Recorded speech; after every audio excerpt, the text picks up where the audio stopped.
कृष्णाय वासुदेवाय हरये परमात्मने प्रणतः क्लेशनाशाय गोविंदाय नमो नमः। हरे कृष्ण। जय श्री हरि। अनंत करुणा के निधान, भक्तों के जीवन आधार, संपूर्ण सृष्टि के संरक्षक परब्रह्म भगवान श्री हरि विष्णु की अमृतमयी कृपा आप सभी भक्तजनों पर अक्षय बनी रहे। हे श्रद्धालु साधकों, माघ मास की यह पुण्यप्रद बेला आज हमें पहुंचा रही है माघ मास महात्म्य के 20वें अध्याय तक। यह अध्याय हमें यह सिखाता है कि जब भक्ति में कोई अपेक्षा नहीं रहती, तब हर छोटा कर्म भी ईश्वर की दृष्टि में महान बन जाता है। तो हे प्रिय भक्तों, आज की यह कथा मन को शांत करने वाली, आस्था को दृढ़ करने वाली और जीवन में नव ऊर्जा भरने वाली है।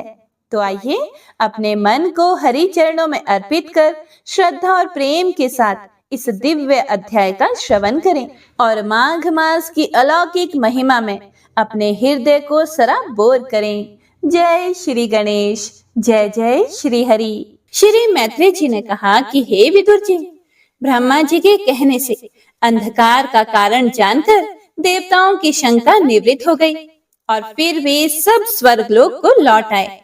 इधर दीति को अपने पतिदेव के कथनानुसार पुत्रों की ओर से उपद्रव आदि की आशंका बनी रहती थी। इसीलिए जब पूरे 100 वर्ष बीत गए, तब उस साध्वी ने 2 यमज अर्थात जुड़वे पुत्र उत्पन्न किए। उनके जन्म लेते समय स्वर्ग, पृथ्वी और अंतरिक्ष में अनेकों उत्पात होने लगे, जिनसे लोग अत्यंत भयभीत हो गए।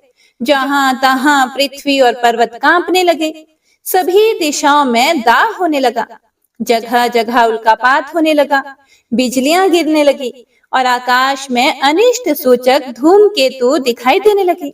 बार बार साएं साएं करती और बड़े बड़े वृक्षों को उखाड़ती हुई बड़ी विकट और असहनीय वायु चलने लगी। उस समय आंधी, उसकी सेना और उड़ती हुई धूल ध्वजा के समान जान पड़ती थी। बिजली जोर जोर से चमककर मानो खिलखिला रही थी।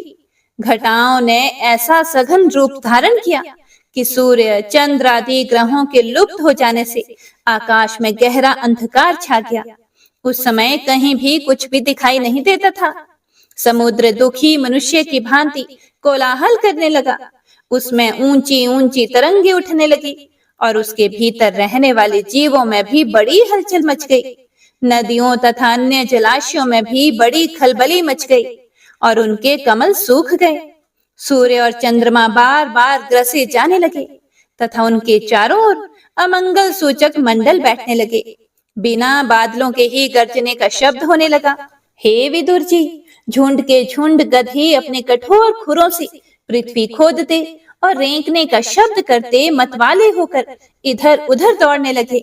पक्षी गंधों के शब्द से डरकर रोते चिल्लाते अपने घोंसलों से उड़ने लगे। अपनी खिरकों में बंधे हुए और वन में चरते हुए गाय बैल आदि पशु डर के मारे मलमूत्र त्यागने लगे। गौएं ऐसे डर गई कि दूहने पर उनके थनों से खून निकलने लगा। बादल पीप की वर्षा करने लगे।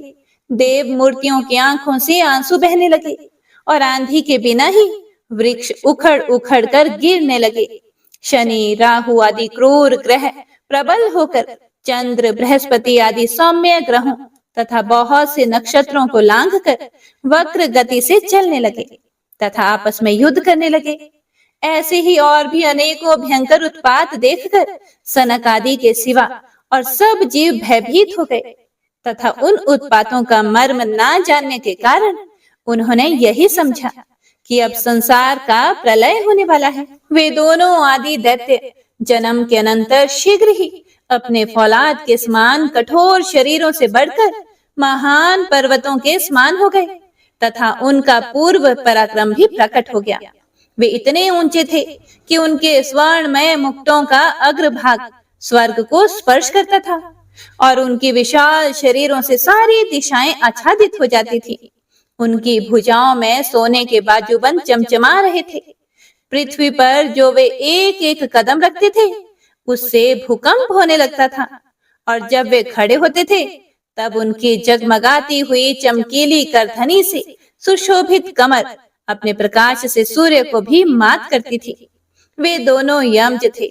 प्रजापति कश्यप जी ने उनका नामकरण किया।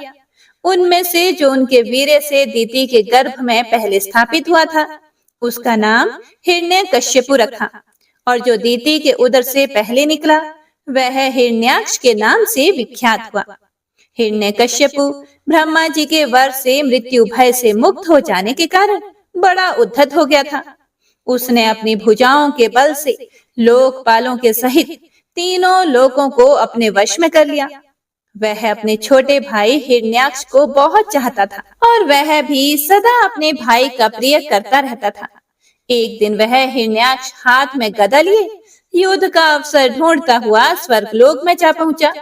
उसका वेग बड़ा असहनीय था।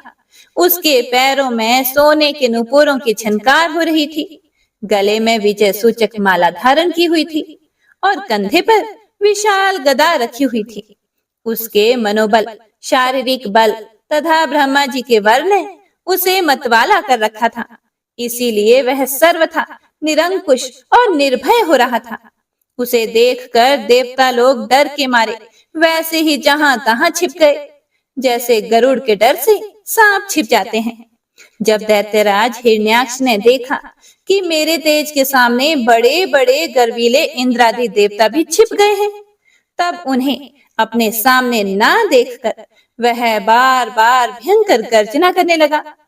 फिर वह महाबली दैत्य वहां से लौटकर जल क्रीड़ा करने के लिए मतवाले हाथी के समान गहरे समुद्र में घुस गया, जिसमें लहरों की बड़ी भयंकर गर्जना हो रही थी। ज्यों ही उसने समुद्र में पैर रखा कि डर के मारे वरुण के सैनिक जलचर जीव हकबका गए और किसी प्रकार की छेड़छाड़ ना करने पर भी वे उसकी ताकत से ही घबराकर बहुत दूर भाग गए। महाबली हिरण्याक्ष अनेक वर्षों तक समुद्र में ही घूमता और सामने किसी प्रतिपक्षी को ना पाकर बार बार वायु वेग से उठी हुई उसकी प्रचंड तरंगों पर ही अपनी लोहमयी गदा को आजमाता रहता था। इस प्रकार घूमते घूमते वह वरुण की राजधानी विभावरीपुरी में जा पहुंचा। वहां पाताल लोक के स्वामी जलचरों के अधिपति वरुण जी को देखकर उसने उनकी हंसी उड़ाते हुए नीच मनुष्य की भांति प्रणाम किया और कुछ मुस्कुराते हुए व्यंग से कहा कि हे महाराज, मुझे युद्ध की भिक्षा दीजिए। प्रभो, आप तो लोकपालक, राजा और बड़े कीर्तिशाली हैं। जो लोग अपने को बांका वीर समझते थे, उनके वीर्य मद को भी आप चूर्ण कर चुके हैं। और पहले एक बार आपने संसार के समस्त दैत्य दानवों को जीतकर राजसु यज्ञ भी किया था। उस मदोन्मत्त शत्रु के इस प्रकार बहुत उपहास करने से भगवान वरुण को क्रोध तो बहुत आया, किंतु अपने बुद्धि बल से वे उसे पी गए और बदले में उससे कहने लगे कि भाई, हमें तो अब युद्ध आदि का कोई चाव नहीं रह गया है। भगवान पुराण पुरुष के सिवा हमें और कोई ऐसा दिखता भी नहीं जो तुम जैसे रण कुशल वीर को युद्ध में संतुष्ट कर सके। हे दैत्यराज, तुम उन्हीं के पास जाओ, वे ही तुम्हारी कामना पूरी करेंगे। तुम जैसे वीर उन्हीं का गुणगान किया करते हैं। वे बड़े वीर हैं, उनके पास पहुंचते ही तुम्हारी सारी शेखी पूरी हो जाएगी और तुम कुत्तों से घिरकर वीर शैया पर शयन करोगे। वे तुम जैसे दुष्टों को मारने और सत्पुरुषों पर कृपा करने के लिए ही अनेक प्रकार के रूप धारण किया करते हैं। हे प्रिय भक्तों, श्री मैत्रेय जी ने कहा कि हे तात, वरुण जी की यह बात सुनकर वह मदोन्मत्त दैत्य बड़ा खुश हुआ। उसने उनके इस कथन पर कि तू उनके हाथ से मारा जाएगा, उस पर कुछ भी ध्यान नहीं दिया और जल्दी से नारद जी से श्री हरि का पता लगाकर रसातल में पहुंच गया। वहां उसने विश्व विजयी वराह भगवान को अपनी दाढ़ों की नोक पर पृथ्वी को ऊपर की ओर ले जाते हुए देखा। वे अपने लाल लाल चमकीले नेत्रों से उसके तेज को हरे लेते थे। उन्हें देखकर वह खिलखिलाकर हंस पड़ा और बोला कि अरे, यह जंगली पशु यहाँ जल में कहां से आया? फिर वराह जी से कहा कि अरे नासमझ, इधर आ, इस पृथ्वी को यहीं छोड़ दे। इसे विश्व विधाता ब्रह्मा जी ने हम रसातल वासियों के हवाले कर दिया है। रे सुकर रूपधारी सुराधम, मेरे देखते देखते तू इसे लेकर कुशल पूर्वक नहीं जा सकता। तू माया से लुक छिप कर ही दैत्यों को जीत लेता और मार डालता है। क्या इसी से हमारे शत्रुओं ने हमारा नाश कराने के लिए तुझे पाला है? ए मूर्ख, तेरा बल तो योग माया ही है और कोई पुरुषार्थ तुझ में थोड़े ही है। आज तुझे समाप्त करके मैं अपने बंधुओं का शोक दूर करूंगा।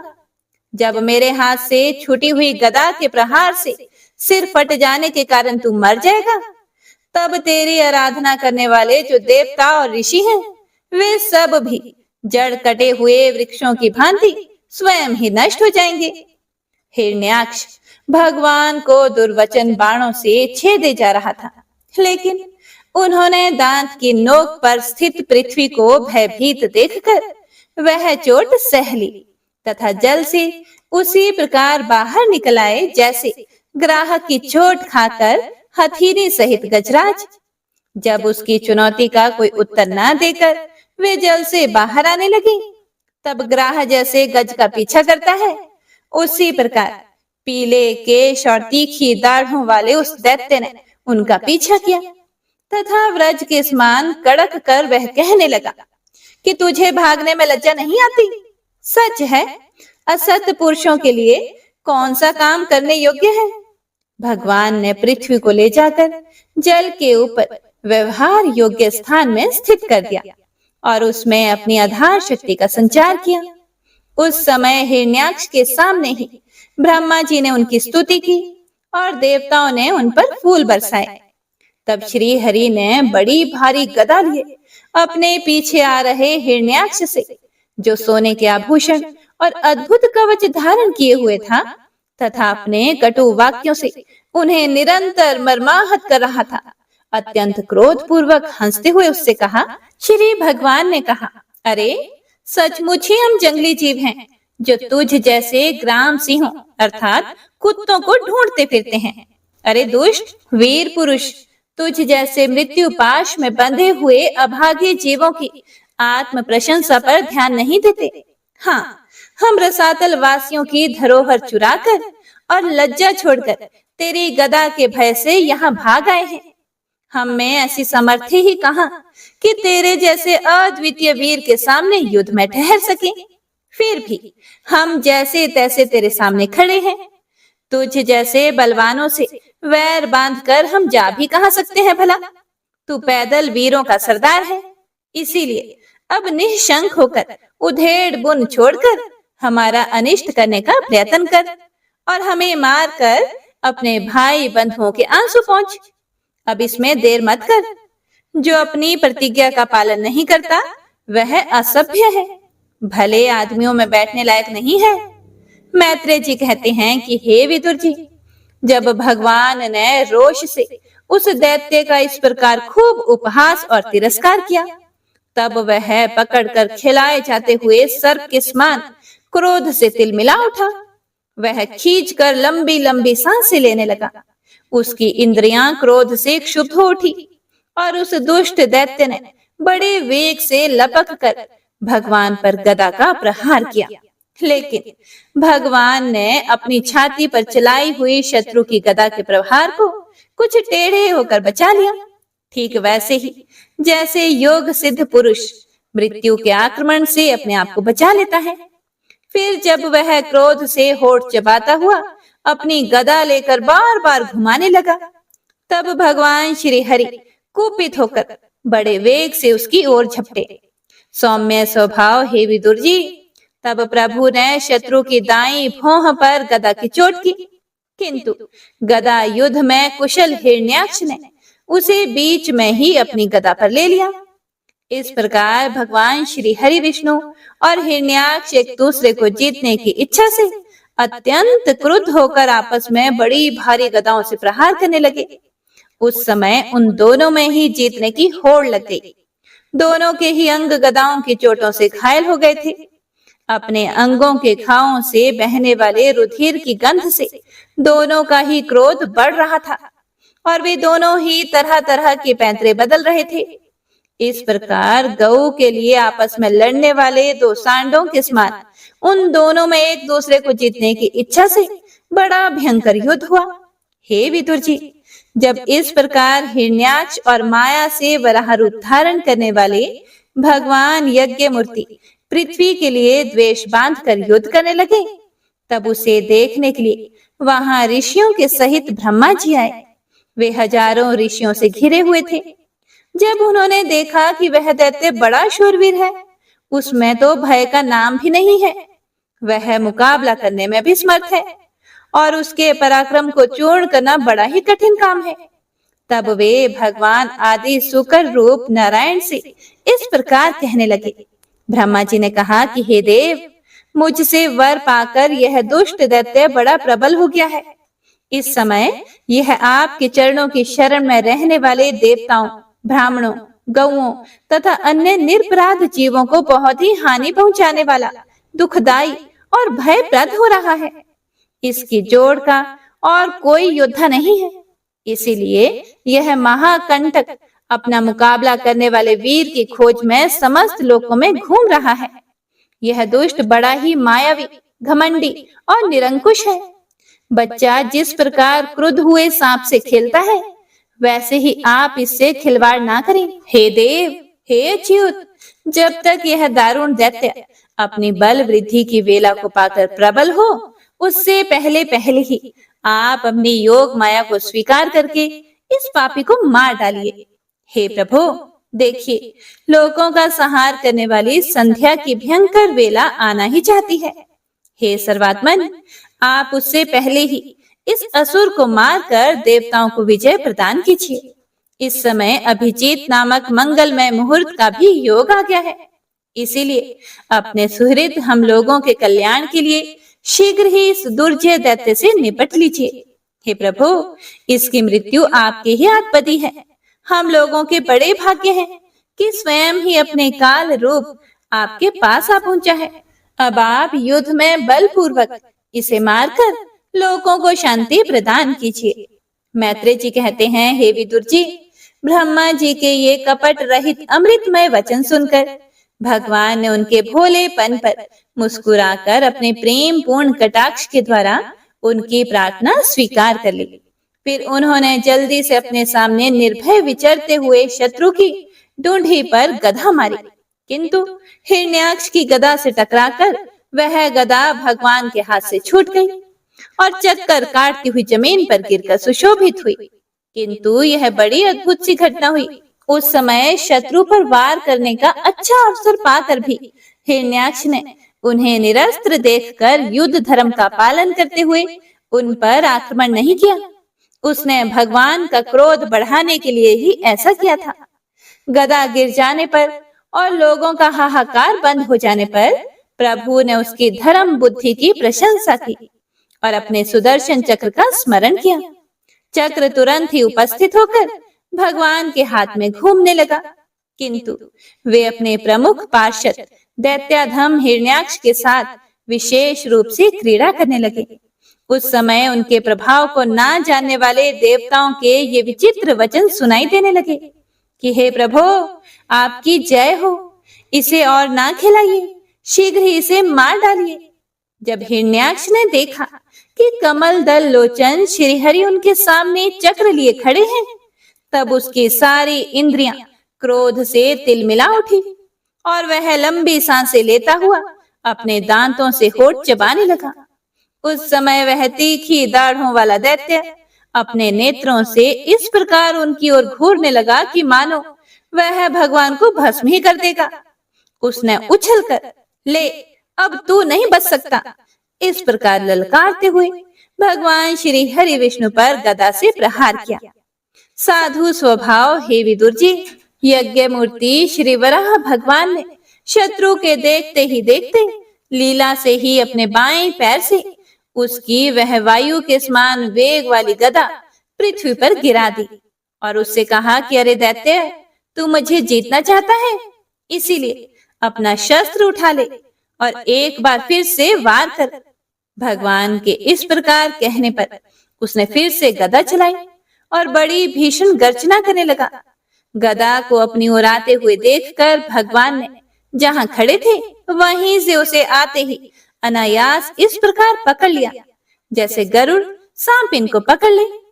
अपने उधम को इस प्रकार व्यर्थ हुआ देखकर उस महादैत्य का घमंड ठंडा पड़ गया और उसका तेज नष्ट हो गया। अब की बार भगवान के देने पर उसने उस गदा को लेना ना चाहा, किंतु जिस प्रकार कोई ब्राह्मण के ऊपर निष्फल अभिचार अर्थात मारण आदि प्रयोग करे, मूठ आदि चलाए, वैसे ही उसने श्री यज्ञ पुरुष पर प्रहार करने के लिए एक प्रज्वलित अग्नि के समान लपलपाता हुआ त्रिशूल लिया। महाबली हिरण्याक्ष का अत्यंत वेग से छोड़ा हुआ वह तेजस्वी त्रिशूल आकाश में बड़ी तेजी से चमकने लगा। तब भगवान ने उसे अपनी तीखी धार वाले चक्र से इस प्रकार काट डाला जैसे इंद्र ने गरुड़ जी के छोड़े हुए तेजस्वी पंख को काट डाला था। भगवान के चक्र से अपने त्रिशूल के बहुत से टुकड़े हुए देखकर उसे बड़ा क्रोध हुआ। उसने पास आकर उनके विशाल वक्ष स्थल पर, जिस पर श्री वत्स का चिन्ह सुशोभित है, उस पर कसकर घूंसा मारा और फिर बड़े जोर से गर्जन करके अंतर्ध्यान हो गया। हे विदुर जी, जैसे हाथी पर पुष्पमाला की चोट का कोई असर नहीं होता, उसी प्रकार उसके इस प्रकार घूंसा मारने से भगवान आदि वराह तनिक भी टस से मस नहीं हुए। तब वह महामायावी दैत्य मायापति श्रीहरि पर अनेक प्रकार की मायाओं का प्रयोग करने लगा, जिन्हें देखकर सभी प्रजा बहुत डर गई और समझने लगी कि अब संसार का प्रलय होने वाला है। हे विदुर जी, ऐसे ऐसे पहाड़ दिखाई देने लगे जो तरह तरह के अस्त्र शस्त्र बरसा रहे थे। हाथ में त्रिशूल लिए बाल खोले नंगी राक्षसियां दिखने लगी। बहुत से पैदल घुड़सवार, रथी और हाथियों पर चढ़े सैनिकों के साथ आतताई यक्ष राक्षसों का मारो मारो काटो काटो ऐसा अत्यंत क्रूर और हिंसामय कोलाहल सुनाई देने लगा। इस प्रकार प्रकट हुए उस आसुरी माया जाल का नाश करने के लिए यज्ञ मूर्ति भगवान वराह ने अपना प्रिय सुदर्शन चक्र छोड़ा। उस समय अपने पति का कथन स्मरण हो आने से दीति का हृदय सहसा कांप उठा और उसके स्तनों से रक्त बहने लगा। अपना माया जाल नष्ट हो जाने पर वह दैत्य फिर भगवान के पास आया। उसने उन्हें क्रोध से दबाकर चूर चूर करने की इच्छा से भुजाओं में भर लिया, किंतु देखा कि वे तो बाहर ही खड़े हैं। अब वह भगवान को वज्र के समान कठोर मुक्कों से मारने लगा। तब इंद्र ने जैसे वृतासुर पर प्रहार किया था, उसी प्रकार भगवान ने उसकी कनपट्टी पर एक तमाचा मारा। विश्व विजयी भगवान ने यद्यपि बड़ी उपेक्षा से तमाचा मारा था, तो भी उसकी चोट से हिरण्याक्ष का शरीर घूमने लगा।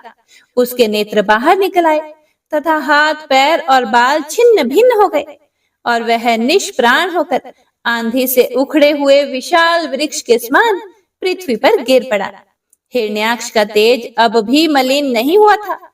उस कराल दाढ़ों वाले दैत्य को दांतों से होंठ चबाते पृथ्वी पर पड़ा देखकर वहां युद्ध देखने के लिए आए हुए ब्रह्मादि देवता उसकी प्रशंसा करने लगे। क्या हो, ऐसी अलभ्य मृत्यु किसको मिल सकती है? अपनी मिथ्या उपाधि से छूटने के लिए जिनका योगी जन समाधि योग के द्वारा एकांत में ध्यान करते हैं, उन्हीं के चरण प्रहार से उनका मुख देखते देखते इस दैत्यराज ने अपना शरीर त्यागा।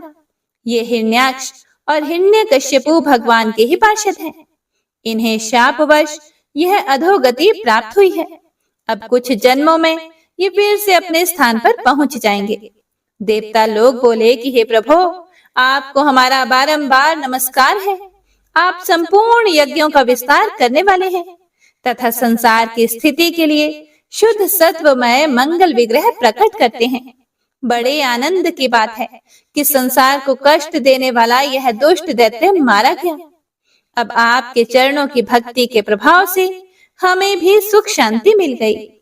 मैत्रेय जी कहते हैं, हे विदुर जी, इस प्रकार महापराक्रमी हिरण्याक्ष का वध करके भगवान आदिवराह अपने अखंड आनंदमय धाम को पधार गए। उस समय ब्रह्मा आदि देवता उनकी स्तुति कर रहे थे।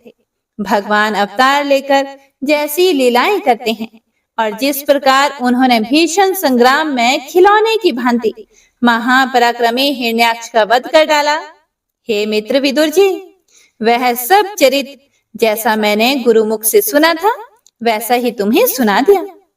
श्री सूत जी महाराज कहते हैं, हे शौनक जी, मैत्रेय जी के मुख से भगवान की यह कथा सुनकर परम भागवत विदुर जी को बड़ा आनंद हुआ। जब अन्य पवित्र कीर्ति और परम यशस्वी महापुरुषों का चरित्र सुनने से ही बड़ा आनंद होता है, तब श्री वत्सधारी भगवान की ललित ललाम लीलाओं की तो बात ही क्या है। जिस समय ग्राहक के पकड़ने पर गजराज प्रभु के चरणों का ध्यान करने लगे और उनकी हथेलियां दुख से चिंघाड़ने लगी, उस समय जिन्होंने उन्हें तत्काल दुख से छुड़ाया और जो सब ओर से निराश होकर अपनी शरण में आए हुए सरल हृदय भक्तों से सहज में ही प्रसन्न हो जाते हैं, किंतु दुष्ट पुरुषों के लिए अत्यंत दुराराध्य हैं, उन पर जल्दी प्रसन्न नहीं होते। उन प्रभु के उपकारों को जानने वाला ऐसा कौन पुरुष है जो उनका सेवन ना करेगा।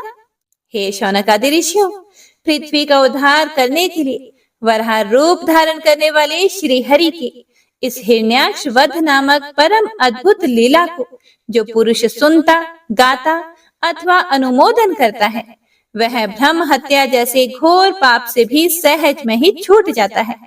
यह चरित्र अत्यंत पुण्यप्रद, परम पवित्र, धन और यश की प्राप्ति कराने वाला, आयुवर्धक और कामनाओं की पूर्ति करने वाला तथा युद्ध में प्राण और इंद्रियों की शक्ति बढ़ाने वाला है। जो लोग इसे सुनते हैं उन्हें अंत में श्री भगवान का आश्रय प्राप्त होता है। जय श्री हरि। शौनक जी कहते हैं कि हे सूत जी महाराज, पृथ्वी रूप आधार पाकर स्वयंभू मनु ने आगे होने वाली संतति को उत्पन्न करने के लिए किन किन उपायों का अवलंबन किया। विदुर जी बड़े ही भगवत भक्त और भगवान श्री कृष्ण के अनन्य सुहृद थे, इसीलिए उन्होंने अपने बड़े भाई धृतराष्ट्र को उनके पुत्र दुर्योधन के सहित भगवान श्री कृष्ण का अनादर करने के कारण अपराधी समझकर त्याग दिया था। वे महर्षि द्विपायन के पुत्र थे और महिमा में उनसे किसी प्रकार भी कम नहीं थे तथा सब प्रकार भगवान श्री कृष्ण के आश्रित और कृष्ण भक्तों के अनुगामी थे। तीर्थ सेवन से उनका अंतःकरण और भी शुद्ध हो गया था। उन्होंने कुशावर्त क्षेत्र अर्थात हरिद्वार में बैठे हुए तत्व ज्ञानियों में श्रेष्ठ मैत्रेय जी के पास जाकर और क्या पूछा। हे सूत जी, उन दोनों में वार्तालाप होने पर भगवान श्री हरि के चरणों से संबंध रखने वाली बड़ी पवित्र कथाएं हुई होंगी, जो उन्हीं चरणों से निकले हुए गंगा जल के समान संपूर्ण पापों का नाश करने वाली होगी। हे सूत जी, आपका मंगल हो। आप हमें भगवान की वे पवित्र कथाएं सुनाइए। प्रभु के उदार चरित्र तो कीर्तन करने योग्य होते हैं। भला ऐसा कौन रसिक होगा जो श्री हरि के लीलामृत का पान करते करते तृप्त हो जाए। नैमिषारण्य वासी मुनियों के इस प्रकार पूछने पर उग्र श्रवा श्री सूत जी ने भगवान में मन लगाकर उनसे कहा कि सुनिए। श्री सूत जी ने कहा, हे मुनिगण, अपनी माया से वराह रूप धारण करने वाले भगवान श्री हरि की रसातल से पृथ्वी को निकालने और खेल में ही तिरस्कार पूर्वक हिरण्याक्ष को मार डालने की लीला सुनकर विदुर जी को बड़ा आनंद हुआ और उन्होंने मुनिवर मैत्रेय जी से कहा। विदुर जी ने कहा कि हे ब्राह्मण, आप परोक्ष विषयों को भी जानने वाले हैं, इसीलिए यह बतलाइए कि प्रजापतियों के पति श्री ब्रह्मा जी ने मरीचि आदि प्रजापतियों को उत्पन्न करके फिर सृष्टि को बढ़ाने के लिए क्या किया। मरीचि आदि मुनीश्वरों ने और स्वयंभू मनु ने भी ब्रह्मा जी की आज्ञा से किस प्रकार प्रजा की वृद्धि की।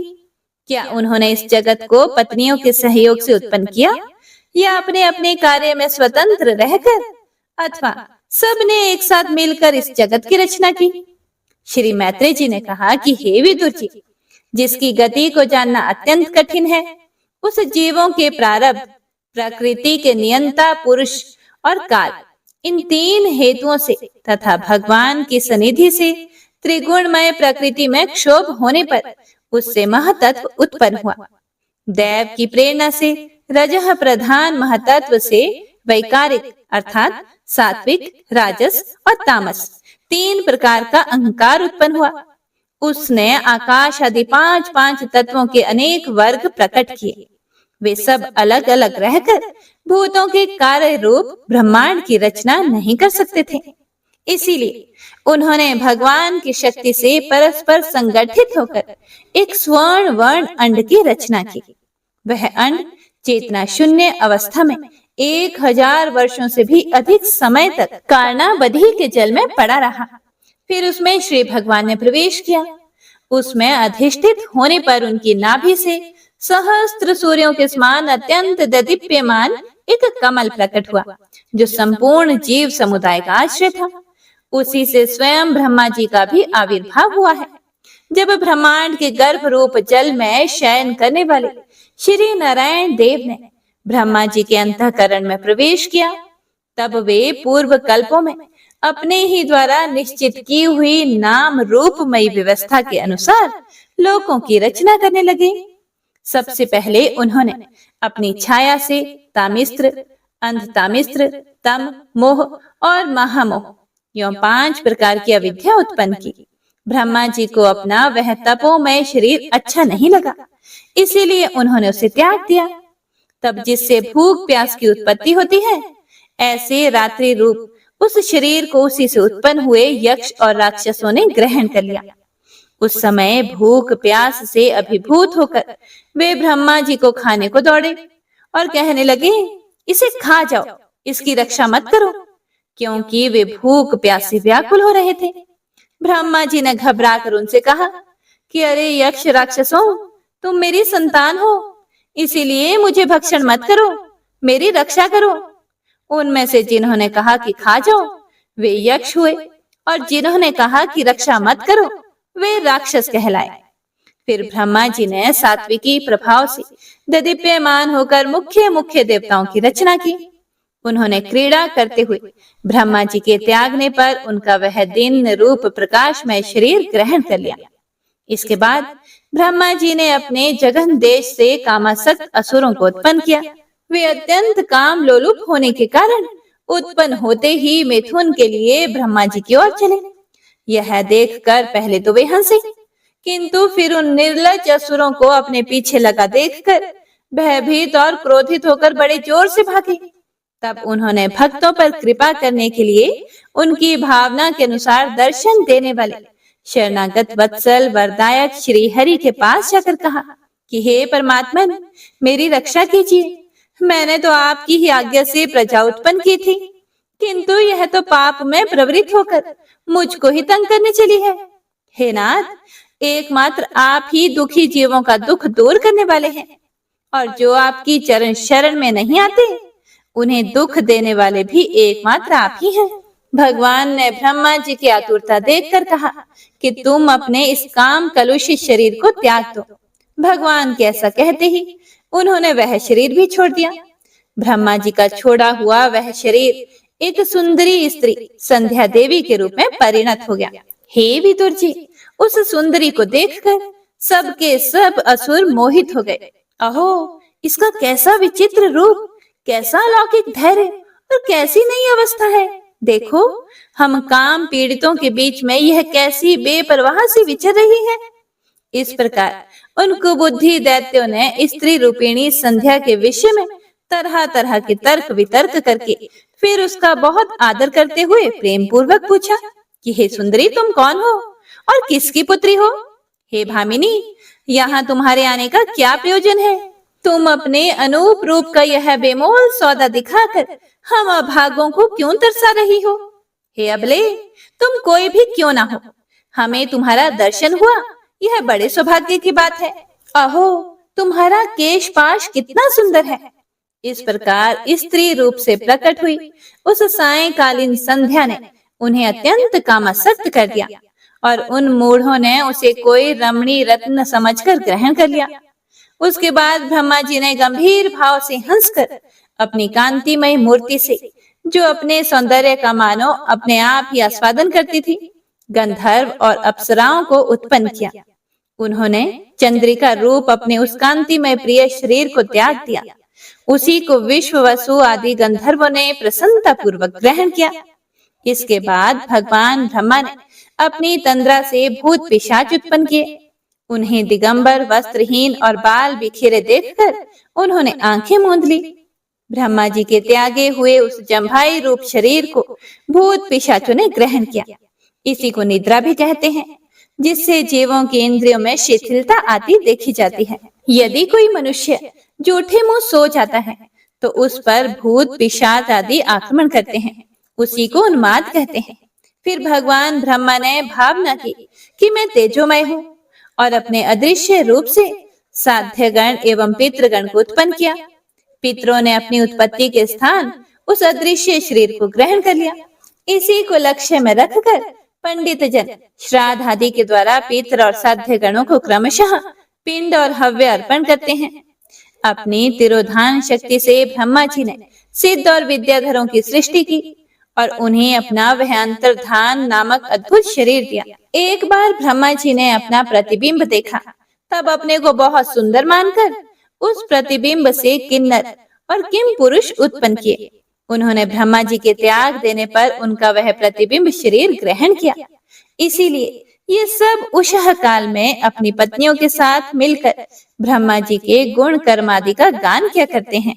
एक बार ब्रह्मा जी सृष्टि की वृद्धि न होने के कारण बड़े चिंतित होकर हाथ पैर आदि अवयवों को फैलाकर लेट गए और फिर क्रोधवश उस भोगमय शरीर को त्याग दिया। उससे जो बाल झड़कर गिरे वे अही हुए तथा उसके हाथ पैर सिकुड़कर चलने से क्रूर स्वभाव सर्प और नाग हुए, जिनका शरीर पण रूप से कंधे के पास बहुत फैला होता है। एक बार ब्रह्मा जी ने अपने को धन्य सा अनुभव किया। उस समय अंत में उन्होंने अपने मन से मनुओं की सृष्टि की। ये सब प्रजा की वृद्धि करने वाले हैं। मनस्वी ब्रह्मा जी ने उनके लिए अपना पुरुषाकार शरीर त्याग दिया। मनुओं को देखकर उनसे पहले उत्पन्न हुए देवता गंधर्वादी ब्रह्मा जी की स्तुति करने लगे। वे बोले, हे विश्वकर्ता ब्रह्मा जी, आपकी यह सृष्टि बड़ी ही सुंदर है। इसमें अग्निहोत्र आदि सभी कर्म प्रतिष्ठित है। इसकी सहायता से हम भी अपना अन्न ग्रहण कर सकेंगे। फिर आदि ऋषि ब्रह्मा जी ने इंद्रिय संयम पूर्वक तप, विद्या, योग और समाधि से संपन्न होकर अपनी प्रिय संतान ऋषिगण की रचना की और उनमें से प्रत्येक को अपने समाधि, योग, ऐश्वर्य, तप, विद्या और वैराग्यमय शरीर का अंश दिया। हे प्रिय भक्तों, विदुर जी ने आगे पूछा कि हे भगवान, स्वयंभू मनु का वंश बड़ा आदरणीय माना गया है। उसमें मैथुन धर्म के द्वारा प्रजा की वृद्धि हुई थी। अब आप मुझे उसी की कथा सुनाइए।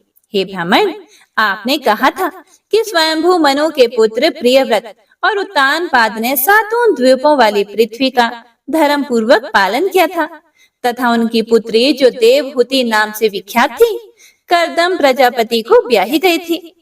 देवहूति योग के लक्षण यमादि से संपन्न थी। उससे महायोगी कर्दम जी ने कितनी संतानें उत्पन्न की, वह सब प्रसंग कृपया आप मुझे सुनाइए। मुझे उसके सुनने की बड़ी इच्छा है। इसी प्रकार भगवान रुचि और ब्रह्मा जी के पुत्र दक्ष प्रजापति ने भी मनु की कन्याओं का पानी ग्रहण करके उनसे किस प्रकार क्या क्या संतान उत्पन्न की, यह सब चरित्र भी मुझे सुनाइए। मैत्रेय जी ने कहा, हे विदुर जी, जब ब्रह्मा जी ने भगवान कर्दम को आज्ञा दी कि तुम संतान की उत्पत्ति करो, तो उन्होंने 10,000 वर्षों तक सरस्वती नदी के तीर पर तपस्या की। वे एकाग्र चित्त से प्रेम पूर्वक पूजनोपचार द्वारा शरणागत वरदायक श्री हरि की आराधना करने लगे। तब सतयुग के आरंभ में कमल नयन भगवान श्री हरि ने उनकी तपस्या से प्रसन्न होकर उन्हें अपने शब्द ब्रह्ममय स्वरूप से मूर्तिमान होकर दर्शन दिए। भगवान की वह भव्य मूर्ति सूर्य के समान तेजोमयी थी। वे गले में श्वेत कमल और कुमुद के फूलों की माला धारण किए हुए थे। उनके चरण कमल गरुड़ जी के कंधों पर विराजमान थे तथा वक्ष स्थल में श्री लक्ष्मी जी और कंठ में कौस्तुभ मणि सुशोभित थी। प्रभु की इस आकाश स्थित मनोहर मूर्ति का दर्शन करके कर्दम जी को बड़ा हर्ष हुआ, मानो उनकी सभी कामनाएं पूर्ण हो गई। उन्होंने सानंद हृदय से पृथ्वी पर सिर टेक कर भगवान को साष्टांग प्रणाम किया और फिर प्रेम प्रवण चित्त से हाथ जोड़कर सुमधुर वाणी से वे उनकी स्तुति करने लगे।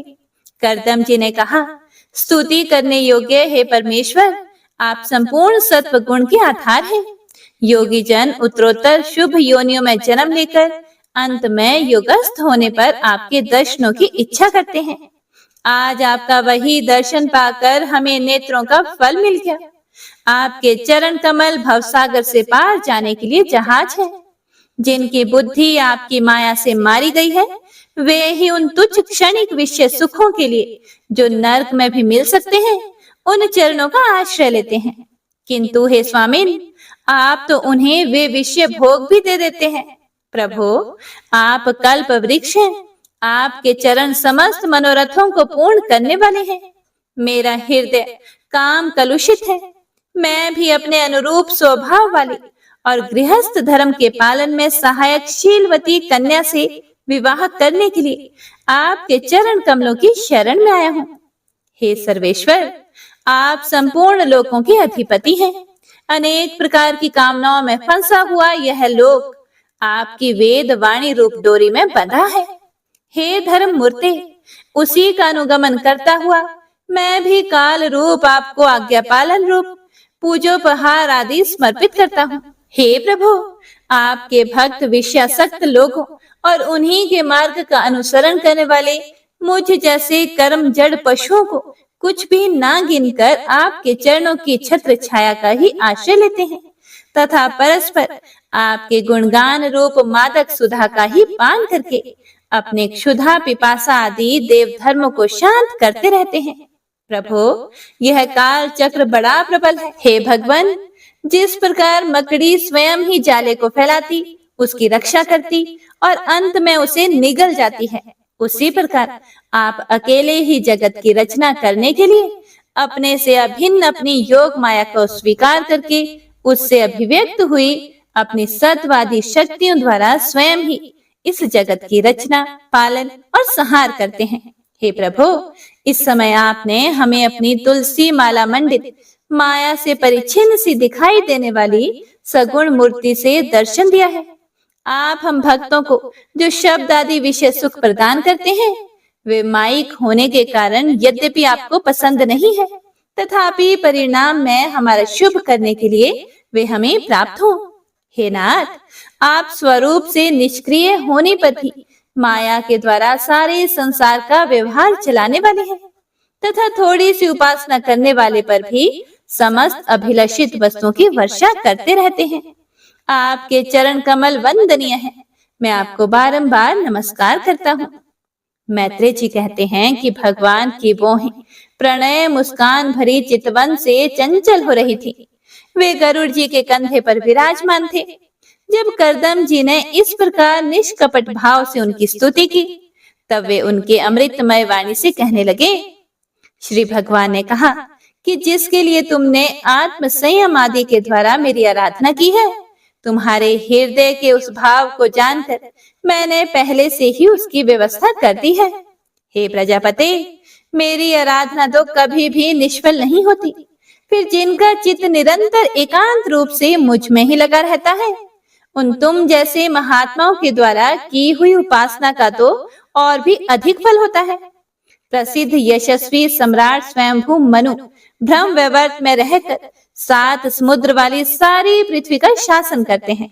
हे विप्रवर, वे परम धर्मज्ञ महाराज महारानी शत्रुपा के साथ तुमसे मिलने के लिए परसों यहाँ आएंगे। उनकी एक रूप यौवन शील और गुणों से संपन्न श्याम लोचना कन्या इस समय विवाह की योग्य है। हे प्रजापति, तुम सर्वथा उसके योग्य हो, इसीलिए वे तुम्ही को वह कन्या अर्पण करेंगे। हे ब्राह्मण, गत अनेकों वर्षों से तुम्हारा चित्त जैसी पत्नी के लिए समाहित रहा है, अब शीघ्र ही वह राजकन्या तुम्हारी वैसी ही पत्नी होकर यथेष्ट सेवा करेंगी। वह तुम्हारा वीर्य अपने गर्भ में धारण करके उससे 9 कन्याएं उत्पन्न करेंगी और फिर तुम्हारी उन कन्याओं से लोक रीति के अनुसार मरीचि आदि ऋषिगण पुत्र उत्पन्न करेंगे। तुम भी मेरी आज्ञा का अच्छी तरह पालन करने से शुद्ध चित्त होकर फिर अपने सब कर्मों का फल मुझे अर्पण करके मुझको ही प्राप्त होगे। जीवों पर दया करते हुए तुम आत्मज्ञान प्राप्त करोगे और फिर सबको अभयदान देकर अपने सहित संपूर्ण जगत को मुझ में और मुझको अपने में स्थित देखोगे। हे महामुने, मैं भी अपने अंश कला रूप से तुम्हारे वीर्य द्वारा तुम्हारी पत्नी देवहूति के गर्भ में अवतीर्ण होकर सांख्य शास्त्र की रचना करूंगा। मैत्रेय जी कहते हैं, हे विदुर जी, कर्दम ऋषि से इस प्रकार संभाषण करके इंद्रियों के अंतर्मुख होने पर प्रकट होने वाले श्री हरि सरस्वती नदी के घिरे हुए बिंदुसर तीर्थ से, जहां कर्दम ऋषि तप कर रहे थे, अपने लोक को चले गए। भगवान के सिद्ध मार्ग अर्थात वैकुंठ मार्ग की सभी सिद्धेश्वर प्रशंसा करते हैं। वे कर्दम जी के देखते ही देखते अपने लोक को सिधार गए। हे विदुर जी, श्री हरि के चले जाने पर भगवान कर्दम उनके बताए हुए समय की प्रतीक्षा करते हुए बिंदु सरोवर पर ही ठहरे रहे। हे वीरवर, इधर मनु जी भी महारानी शत्रुपा के साथ स्वर्ण जटित रथ पर सवार होकर तथा उस पर अपनी कन्या को भी बिठाकर पृथ्वी पर घूमते हुए जो दिन भगवान ने बताया था, उसी दिन शांति परायण महर्षि कर्दम के उस आश्रम पर पहुंचे। सरस्वती के जल से भरा हुआ यह बिंदु सरोवर वह स्थान है जहां अपने शरणागत भक्त कर्दम के प्रति उत्पन्न हुई अत्यंत करुणा के वशीभूत हुए भगवान के नेत्रों से आंसुओं की बूंदें गिरी थी। यह तीर्थ बड़ा पवित्र है। इसका जल कल्याणमय और अमृत के समान मधुर है तथा महर्षिगण सदा इसका सेवन करते हैं। उस समय बिंदु सरोवर पवित्र वृक्ष लताओं से घिरा हुआ था, जिनमें तरह तरह की बोली बोलने वाले पवित्र मृग और पक्षी रहते थे। वह स्थान सभी ऋतुओं के फल और फूलों से संपन्न था और सुंदर वन क्षेणी भी उसकी शोभा बढ़ाती थी। वहां झुंड के झुंड मतवाले पक्षी चहक रहे थे, मतवाले भंवरे मंडरा रहे थे। उन मत मयूर अपने पीछ फैला फैलाकर नटकी भांति नृत्य कर रहे थे और मतवाले कोकिल कुहू कुहू करके मानो एक दूसरे को बुला रहे थे। आदिराज महाराज मनु ने उस उत्तम तीर्थ में कन्या के सहित पहुंचकर देखा कि मुनिवर कर्दम अग्निहोत्र से निवृत्त होकर बैठे हुए हैं। बहुत दिनों तक उग्र तपस्या करने के कारण वे शरीर से बड़े तेजस्वी दिख पड़े थे तथा भगवान के स्नेहपूर्ण चितवन के दर्शन और उनके उच्चारण किए हुए कर्णामृत रूप सुमधुर वचनों को सुनने से इतने दिनों तक तपस्या करने पर भी वे विशेष दुर्बल नहीं जान पड़ते थे। उनका शरीर लंबा था, नेत्र कमल दल के समान विशाल और मनोहर थे, सिर पर जटाएं सुशोभित थी और कमर में चीर वस्त्र थे। वे निकट से देखने पर बिना सान पर चढ़ी हुई महामूल्य मणि के समान मलिन जान पड़ते थे। महाराज स्वयंभू मनु को अपनी कुटी में आकर प्रणाम करते देखकर उन्होंने उन्हें आशीर्वाद से प्रसन्न किया और यथोचित आतिथ्य की रीति से उनका स्वागत सत्कार किया। जब मनु जी उनकी पूजा ग्रहण करके स्वस्थ चित्त से आसन पर बैठ गए, तब मुनिवर कर्दम ने भगवान की आज्ञा का स्मरण करके उन्हें मधुर वाणी से प्रसन्न करते हुए इस प्रकार कहा कि हे देव, आप भगवान विष्णु की पालन शक्ति रूप हैं, इसीलिए आपका घूमना फिरना निस्संदेह सज्जनों की रक्षा और दुष्टों के संहार के लिए ही होता है। आप साक्षात विशुद्ध विष्णु स्वरूप हैं तथा भिन्न भिन्न कार्यों के लिए सूर्य, चंद्र, अग्नि, इंद्र, वायु, यम, धर्म और वरुण आदि रूप धारण करते हैं। आपको मेरा नमस्कार है। आप मणियों से जड़े हुए जयदायक रथ पर सवार होकर अपने प्रचंड धनुष के टंकार करते हुए उस रथ की घरघराहट से ही पापियों को भयभीत कर देते हैं और अपनी सेना के चरणों से रौंदे हुए भूमंडल को कंपाते हुए अपनी उस विशाल सेना को साथ लेकर पृथ्वी पर सूर्य के समान विचरते हैं। यदि आप ऐसा ना करें तो चोर डाकू भगवान की बनाई हुई वर्णाश्रम धर्म की मर्यादा को तत्काल ही नष्ट कर दें तथा विषय लोलुप निरंकुश मानवों द्वारा सर्वत्र अधर्म फैल जाए। यदि आप संसार की ओर से निश्चिंत हो जाएं, तो यह लोग दुराचारियों के पंजों में पड़कर नष्ट हो जाए। तो भी हे वीरवर, मैं आपसे पूछता हूँ कि इस समय यहाँ आपका आगमन किस प्रयोजन से हुआ है? मेरे लिए जो आज्ञा होगी उसे मैं निष्कपट भाव से सहर्ष स्वीकार करूंगा। ओम नमो नारायणाय। हे प्रिय भक्तों, तो आज की श्रीमद् भागवत कथा में बस इतना ही। तो आइए अब सुनते हैं आज की महात्म्य कथा। जय श्री हरि विष्णु। पिछले अध्याय में हमने बटुक एवं गंधर्व कन्या के शाप की कथा का वृत्तांत सुना था, जिसमें वशिष्ठ जी बताते हैं कि सभी गंधर्व कन्या विरह के दुख में दुखी होती रहती हैं और फिर वे अगले दिन फिर से उसी सरोवर में जाती हैं और वहां पर वह ब्रह्मचारी भी स्नान के लिए आता है। तो वह गंधर्व कन्या उसके सामने प्रणय निवेदन करती हैं और गंधर्व विवाह करने के लिए कहती है। तो वह ब्रह्मचारी क्रोधित होकर उनको पिशाचिनी होने का शाप दे देता है। तो वह गंधर्व कन्या भी उसे पिशाच होने का शाप दे देती है। अब वे लोग उसी सरोवर में पिशाच और पिशाचिनी की योनि में कई वर्षों तक रहते हैं। फिर एक दिन लोमश ऋषि उस सरोवर पर स्नान करने के लिए आते हैं। तभी वेद निधि जी भी वहां पर आते हैं और वे लोमश ऋषि से उन सभी पिशाच और पिशाचनियों की मुक्ति के लिए उनसे प्रार्थना करते हैं। तब लोमश ऋषि कहते हैं कि मेरे प्रसाद से बालकों की शीघ्र समृद्धि पैदा होगी। मैं उस धर्म को कहता हूँ जिससे इनका आपस का श्राप विलीन हो जाएगा। तो आइए अब सुनते हैं इससे आगे का वृतांत। वेद निधि जी बोले कि हे महर्षि, उस धर्म को मुझसे कहिए जिससे ये बालक शाप की प्रबल अग्नि के दुख से मुक्त हो जाएं। लोमश जी बोले कि ये लोग मेरे साथ नियम पूर्वक माघ स्नान करें, तब माघ के अंत में ये शाप से छूट जाएंगे, अन्यथा इनका उद्धार नहीं होगा। हे ब्राह्मण, मुझे यह पूर्ण निश्चय है कि पुण्य तीर्थ में माघ स्नान करने मात्र से ही लोगों का पिछले 7 जन्म का किया हुआ पाप तथा वर्तमान जन्म का पाप सभी नष्ट हो जाते हैं। मुनीश्वर लोग जिस पाप का कोई प्रायश्चित नहीं देख पाते, उसका प्रायश्चित उत्तम तीर्थ में माघ स्नान ही बतलाते हैं। पुण्य तीर्थ में स्नान करने से पाप मिटते हैं। अच्छोद सरोवर में स्नान करने से इंद्रलोक मिलता है। बद्रिकाश्रम में माघ स्नान करने से मोक्ष मिलता है। नर्मदा स्नान सब कामनाओं को देने वाला, पाप तथा दुखों को दूर करने वाला एवं रुद्र लोक प्रदान करने वाला है।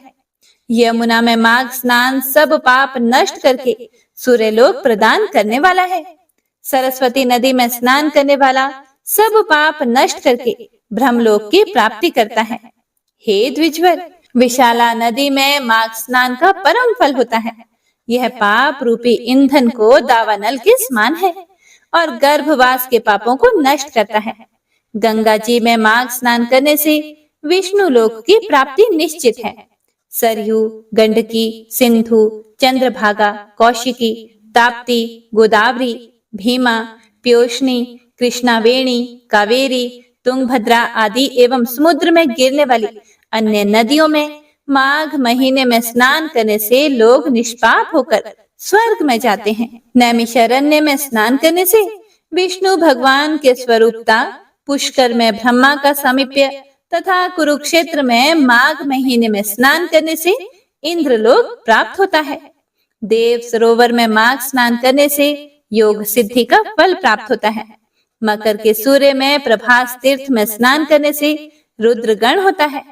हे विप्रवर, प्रथुदक में स्नान करने से वैष्णव पद की और देवकी में माघ स्नान करने से मनुष्य देव शरीर प्राप्त करता है। हे ब्राह्मण, गोमती में माघ स्नान करने से पुनर्जन्म नहीं होता। हेमकूट, महाकाल, ओमकारेश्वर, अमरकंटक, नीलकंठ और अबूर्द में माघ स्नान करने से रुद्र लोक के ऐश्वर्य को प्राप्त होते हैं। हे ब्राह्मण, मकर की संक्रांति के सूर्य में मनुष्य चाहे जिस नदी में स्नान करे, उसकी सब इच्छा पूर्ण होती है। हे द्विजवर, प्रयाग में माघ स्नान बड़े भाग्य से होता है, जहाँ पर स्नान करके लोग गर्भ के कष्टों की वेदना नहीं भोगते, अर्थात विष्णु के पास रहते हैं। राजसु यज्ञ और अश्वमेध यज्ञ के फल से भी बढ़कर माघ स्नान का फल होता है। इसीलिए संपूर्ण पापों को सहज में नष्ट करने वाला उस प्रयाग स्नान को क्यों न किया जाए। इति श्री माघ मासे विंशः अध्याय संपूर्ण। वंशी शोभित कर मधुर नील जलद तन श्याम अरुण अधर जनु बिंब फल, नयन कमल अभिराम। पूर्ण इंद्र अरविंद मुख, पीतांबर शुभ साज। जय मन मोहन मदन छवि, कृष्ण चंद्र महाराज। जय यदुनंदन जय जगवंदन, जय वसुदेव देवकी नंदन। जय यशोदासुत नंद दुलारे, जय प्रभु भक्तन के धृत तारे। जय नटनागर नागनथैया, कृष्ण कन्हैया धेनु चरैया। पुनि नख पर प्रभु गिरिवर धारो, आओ दीनन कष्ट निवारो। वंशी मधुरे अधर धर तेरे, होवे पूर्ण मनोरथ मेरी। आओ हरि पुनि माखन चाखो, आज लाज भारत की राखो। गोल कपोल चिबुक करुणारे, मृदु मुस्कान मोहिनी डारे। रंजित राजीव नयन विशाला, मोर मुकुट वैजंती माला। कुंडल श्रवण पीत पटाछे, कटि किंकणी काछन काछे। नील जलज सुंदर तनु सोहे, छवि लखि सुर नर मुनि मन मोहे। मस्तक तिलक अलक घुंघराले, आओ कृष्ण बांसुरी वाले। करि पय पान पूत नहीं तार्यो, अका बका का सुर मार्यो। मधुवन जलत अग्नि जब ज्वाला, भय शीतल लखि तहि नंद लाला। सुरपति जब ब्रज चढ़े और साई, मोसर धार वारी वर्षाई। लगत लगत ब्रज चहन बहायो, गोवर्धन नख धारी बचायो। लखी यशोदा मन ब्रह्म अधिकाई, मुख मह 14 भुवन दिखाई। दुष्ट कंस अति उधम मचायो, कोटि कमल जब फूल मंगायो। नाथी काली यही तब तुम लीन है, चरण चिन्ह दई निर्भय कीन है। करि गोपिन संग रास विलासा, सबकी पूर्ण करी अभिलाषा। केतिक महासुर संहार्यो, कंस ही केस पकड़ी दई मार्यो। मात पिता की बंदी छुड़ाई, उग्रसेन कहा राज दिलाई। मही से मृतक छहो सुत लायो, मातु देव की शोक मिटायो। भौमासुर मुर दैत्य सहारी, लाए 68 सहस कुमारी। दई भी नहीं तृण चीर सहारा, जरा सिंधु राक्षस कह मारा। असुर बकासुर आदिक मार्यो, भक्तन के तब कष्ट निवार्यो। दीन सुदामा के दुख टार्यो, तंदुल 3 मूठ मुख डार्यो। प्रेम के साग विदुर घर मांगे, दुर्योधन के मेवा त्यागे। लखी प्रेम की महिमा भारी, ऐसे श्याम दीन हितकारी। भारत के पारथ रथ हाके, लिए चक्र करे नहीं बलता के। निज गीता की ज्ञान सुनाए, भक्तन हृदय सुधा वर्षाए। मीरा थी ऐसी मतवाली, विष पी गई बजा कर ताली। राणा भेजा सांप पिटारी, शालिग्राम बने बनवारी। निज माया तुम विधि दिखायो, उरते संशय सकल मिटायो। तब शत निंदा कर तत्काला, जीवन मुक्त भयो शिशुपाला। जब ही द्रौपदी टेर लगाई, दीनानाथ लाज अब जाई। तुरत ही वसन बने नंदलाला, बढ़े चीर भई अरि मोह काला। असनाथ के नाथ कन्हैया, डूबत भंवर बचावत नैया। सुंदर दास आसुर धारी, दया दृष्टि कीजे बनवारी। नाथ सकल मम कुमति निवारो, क्षमहु बेगी अपराध हमारो। खोलो पट अब दर्शन दीजिए, बोलो कृष्ण कन्हैया की जय, बोलो कृष्ण कन्हैया की जय, बोलो कृष्ण कन्हैया की जय। यह चालीसा कृष्ण का पाठ करे उरधारी, अष्ट सिद्धि नवनिधि फल लहे पदारथ चारी। जय श्री कृष्ण।